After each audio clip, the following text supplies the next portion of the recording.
নে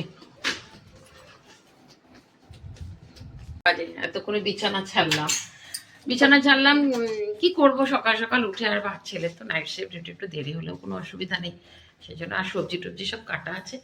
হ্যাঁ, এই দেখি সবজিটা বসিয়ে দিয়ে ইয়ে করব, চিন্তা করছি আটা মাখবো, একটুখানি আটা অল্প মাখা আছে, একটু মাখবো, ছেলেটাকে খাবার করে দিই।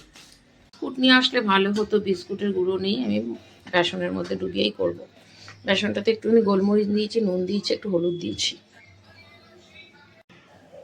Good morning, welcome to our new blog. কেমন আছো সবাই? আশা করছি সবাই খুব ভালো আছো, সুস্থ আছো, পজিটিভ আছো। বেজে গেছে এখন 6টা। খুব বেশি যে বেলা তা নয়, উঠেছি 4:30টার সময়। তো সবাই তোমরা মোটামুটি জানো যে আমি নাইট লাইফ করি। 4:30টায় লাইট বন্ধ করলাম, বন্ধ করে শুয়েছিলাম। তো উঠেছি, তাও হয়ে গেল আধা ঘন্টা। নিজে একটু ফ্রেশ হলাম, ফ্রেশ হয়ে চা বসিয়ে দিয়েছি। ছেলেও ঢুকে গেল, জাস্ট ঢুকলো, বা মানে ফ্রেশ হতে গেছে। চা করবো তো বললাম পরোটা করবো কিনা, আটা মাখানোই ছিল। বলে না, পরোটা খাবো না, আমাকে চা বিস্কুট দাও। ঠিক আছে তাহলে আর ইয়ে করবো না, একটুখানি আদা তেজপাতা দিয়ে একটু ভালো করে চা করছি, বেশ ভালো করে ফুটিয়ে টুটিয়ে। আর আমারও গলাটার অবস্থা খুব একটা ভালো না, ঠান্ডা ঠান্ডা লেগেছে মনে হয়। তো যাই হোক, স্কিপ না করে ভিডিওটা দেখতে থাকো, আশা করছি তোমাদের ভালোই লাগবে। তবে এখন থেকেই শুরু করে দেবো না কাজের কাজ, কারণ কাজ অনেকগুলো পড়ে রয়েছে, কারণ প্রচুর জামা কাপড় রয়েছে, এগুলোকে ভাঁজ করতে হবে। জামা কাপড় কাচারও রয়েছে, সেটাও কাচবো। তো এখন তো এই ঘরে ছেলে শোবে, এই ঘরে তখন ঢোকার কোনো প্রশ্নই নেই, খালি ও খাবারটা, চা আর বিস্কুটটা দিয়ে দিই। আর আমিও ইয়ে করব, একটু মোবাইলটার মধ্যেই থাকবো, কিছু জিনিস এডিটিং করার আছে, সেগুলো করবো। করে টোরে নিয়ে এখন মোটামুটি কাজ শুরু করতে করতে 8টা হয়তো হবে। তো যাই হোক, স্কিপ না করে পুরো ভিডিওটা দেখতে থাকো, আশা করছি তোমাদের ভালোই লাগবে।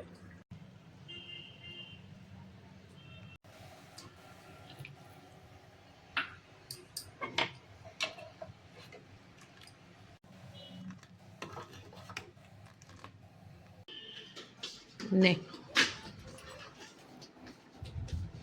আমি একটু চা খেয়ে নিই, তার সাথে চা খেতে খেতে একটা কাজ সেরে রাখি। ফ্রিজ থেকে সব ইয়েটা বার করে রাখলাম, সবজির ইয়েটা। তো একটুখানি কফির ডাটা রেখেছিলাম, তো কফির ডাটাটাকে একটুখানি কেটে রেখে দিই চাটা খেতে খেতে।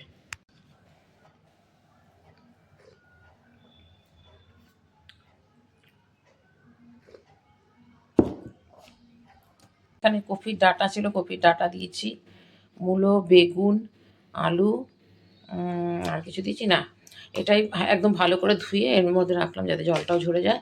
আর এখানে করেছি তোমার মূলোর শাক ছিল, আর একটুখানি মেথির শাক ছিল, দুটোকে কেটে নিয়েছি, কেটে ভালো করে ধুয়ে একটু নুন দিয়ে ভালো করে চটকে রাখলাম, তার সাথে বেগুন দেবো, কেটে রাখলাম। হয়ে গেছে। আর কাটবো বাঁধাকপি। বাঁধাকপিটা এত ঠান্ডা না, কাটতে পারছি না, আর দেখছি বসতেও পারছি না। এবার একটুখানি গিয়ে শুই, মানে ঘুমাবো না, কিন্তু মোবাইলে অনেকগুলো কাজ আছে যেগুলো করবো। আর বাঁধাকপিটা হাত দিতে পারছি না, বাঁধাকপিটা কাটবো, কিন্তু একটুখানি থাকুক, একটু মানে শুয়ে বসে আসি, তারপরে করবো আবার কাজ। এখন আপাতত একটু রেস্ট নিয়ে নিই, 8টা বাজবে, তারপরে কাজ সারবো। বাজে এতক্ষণে বিছানা ছাড়লাম কি করব, সকাল সকাল উঠে আর ছেলে তো নাইট শিফট, একটু দেরি হলেও কোনো অসুবিধা নেই, সেই জন্য আর সবজি টবজি সব কাটা আছে। হ্যাঁ, এই দেখি সবজিটা বসিয়ে দিয়ে ইয়ে করব, চিন্তা করছি আটা মাখবো, একটুখানি আটা অল্প মাখা আছে, একটু মাখবো, ছেলেটাকে খাবার করে দিই। দরজাটা খোলাই যাচ্ছে না, দরজাটা খুলে এত হাওয়া লাগছে না, খুলতেই পারছি না, ঘরটা যায় অন্ধকার অন্ধকার হয়ে। রুটি ফুটি করা গেছে, ছেলের জন্য পরোটা করলাম, আমাদের জন্য রুটি করলাম, রুটি নিয়েছি, আর এই সবজিটা করলাম, এটা নিয়েছি। কালকে না আমি খাইনি সোয়াবিনটা দিয়ে ছেলেকেই দিয়েছি, তারপরে তো আমি রুটি খাইনি বলে আর নেইও নি সবজিটা, সোয়াবিন এত ঠান্ডা, ব্যালকনির দরজাটা খুলতেই পারছি না, যা খুললে মারাত্মক হাওয়া লাগছে, আর ঘরের লাইটটা জ্বালালেও অন্ধকার অন্ধকার লাগছে, কিছু করার নেই। এটাকে ইগনোর করে তারপরে ভিডিওটা দেখো। খাবার নিয়ে নিয়েছি, ছেলের জন্য পরোটা করলাম, আমি একটু রুটি করেছি, আর সবজিটা করেছি ওইটাই নিলাম। আর কালকে সোয়াবিন করেছিলাম, তোমাদেরকে একটা ছোটো শর্টস দিয়েছি, ওর মধ্যে দিয়েছি কেমন করে সোয়াবিনটা করেছি। তো কালকে রুটি খাইনি দেখে আর নেইনি, তো এখন 2 পিস নিলাম, একটুখানি দেখবো কেমন হয়েছিল খেতে। আমি একটা অন্যরকম প্রসেসে মানে কালকে এটা করেছি, এটা একটা শর্টস যাবে, এখনও পোস্ট হয়নি, ওটা আজকে যাবে, ওটা একটু দেখো কীরকমভাবে বানিয়েছি সোয়াবিনটা। তাহলে হয়ে গেছে, ভাবলাম ডাল করবো না, পরে চিন্তা করলাম, ভেবেছিলাম ফ্রিজে বোধহয় ডাল আছে, ডাল শেষ হয়ে গেছে, ওই জন্য আবার একটুখানি ডাল বসালাম। হয়ে গেছে, ডাল সেদ্ধ প্রেশারে বসিয়ে দিয়েছিলাম। আমার বাঁধাকপিটা প্রেশারে একবার সিটি মেরে কষিয়েছি কড়াইতে, তারপরে প্রেশারে সিটি মেরে আবার তারপরে কষিয়ে নিচ্ছি। একদম শুকনো না করলে না আবার খেতেও ভালো লাগে না। হয়ে গেছে মোটামুটি সব কিছু। এবার বিকেলবেলা একটু চপ টপ কিছু ভাজার আছে, তো সবজি আছে অল্প অল্প করে অনেক কিছু। তো ভাবছি কি বলবো, ওই ভেজ চপ টাইপের কিছু একটা ভাবছি করবো, এখনো জানি না। রেখেছি একটু ফুলকপি আছে, একটু বাঁধাকপি আছে, সব কিছুই আছে, পেঁয়াজ পাতা আছে, দেখা যাক। রান্না হয় তো পেঁয়াজের পকুড়ি করবার, এটাকে একটু কাটতে হবে, এটা নিয়ে এসেছি 2 দিন হয়ে গেছে। আজকের মেনু তো আগেই বলে দিয়েছিলাম, শাক করেছি, মূলো শাক, এদিকে ডাল ধনে পাতা দিয়ে।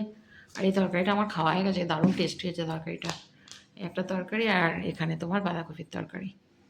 মাঝে এতক্ষণে খেতে বসছি, এত বেলা হয়ে যাচ্ছে। প্রতিদিন ভাবছি মাথায় একটু কালার করব, শ্যাম্পু দেবো, মানে বেলা হয়ে যাচ্ছে, 1:30টার পর যাচ্ছি স্নান করতে, ওই জন্য দেরিও হয়ে যাচ্ছে। আর যার জন্য মাথায় ইয়েও করতে পারছি না, শ্যাম্পু করতে পারছি না।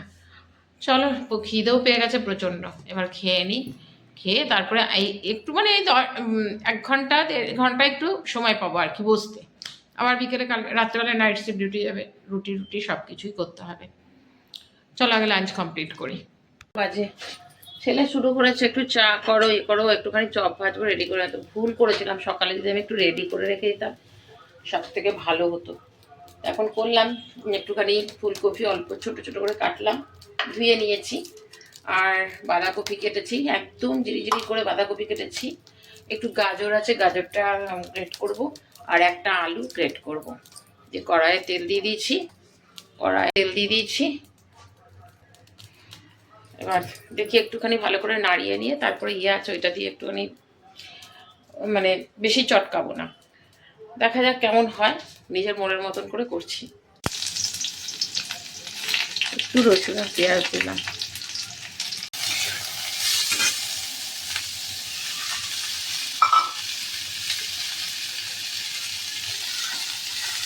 গুঁড়ো, জিরে গুঁড়ো, ধনে গুঁড়ো, একটু লঙ্কার গুঁড়ো দিলাম আর নুন দিয়ে দিয়েছি।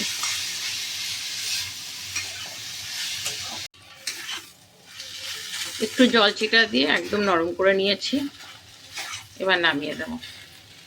কি আর বলবো বলো, ইউটিউবে এসে পরে ঘুম টুম সত্যি সব চলে গেছে। রাত্রেবেলায় শুতে 1টা 1:30, তারপরে তো সারা রাত ঘুম হয়ই না। নাইট লাইফ থাকলে তো আরোই না। ভোরবেলা 4:30টায় আবার উঠি, সেই 4:30 থেকে ননস্টপ কিন্তু চলছে। দুপুরবেলায় 1-1.5 ঘন্টা আর কি শোয়া নয়, আর মানে আরও মানুষজনের লাইফ থাকে, সেগুলোকে দেখতে হয়, সেখানে থাকি। আর দেখো, একজনের শেষ হলো আবার আরেকজনের শুরু হলো। এই রান্নাঘরে এখানটাতে মোবাইলটা রেখে দিই, দিয়ে পরে আমি কাজ করতে থাকি আর সাপোর্ট কমেন্ট করতে থাকি, মানে এমন অবস্থা। কি করব বলো, ওরাও আমাকে হেল্প করছে, আমাকে ওদেরকে হেল্প করতে হবে। এই জার্নিটা, ইউটিউব জার্নিটা একা কেউ দাঁড়াতে পারবে না, কেউ না। সবাই সবাইকে সাপোর্ট করবে, তবে গিয়ে সে দাঁড়াবে। তো এর মধ্যে থেকেও কিছু খারাপ কিছু ভালো পাওয়া যায়, কিছু হয়তো নিজে করব, আমি কাউকে দেব না, এরকম আছে। তো যাই হোক, আমাদের একটা গ্রুপ আছে, গ্রুপের মধ্যে সবার মধ্যে খুব মিল, সবাই খুব সুন্দরভাবে কাজও করছি আমরা। বিস্কুট নিয়ে আসলে ভালো হতো, বিস্কুটের গুঁড়ো নেই, আমি বেসনের মধ্যে ডুবিয়েই করব। বেসনটাতে একটুখানি গোলমরিচ দিয়েছি, নুন দিয়েছি, একটু হলুদ দিয়েছি। হেভি টেস্টি হয়েছে, মানে এটা দিয়ে তুমি এও খেতে পারবে,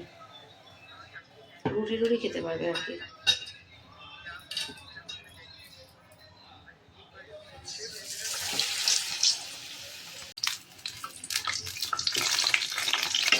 পেঁয়াজ পাতা ছিল, পেঁয়াজ পাতাটাকে একটুখানি করলাম,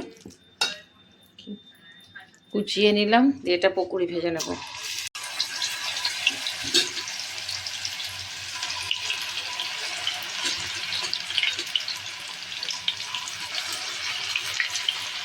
পকুড়িগুলো ভালো হয়েছে।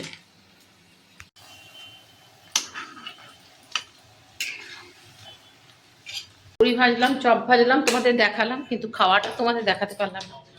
আমার ফোনে আমার বরের ফোন এসেছিল, কারণ এই কথা বলছে, আমার চা গেছে ঠান্ডা হয়ে, সব চপগুলো ঠান্ডা হয়ে যাচ্ছে।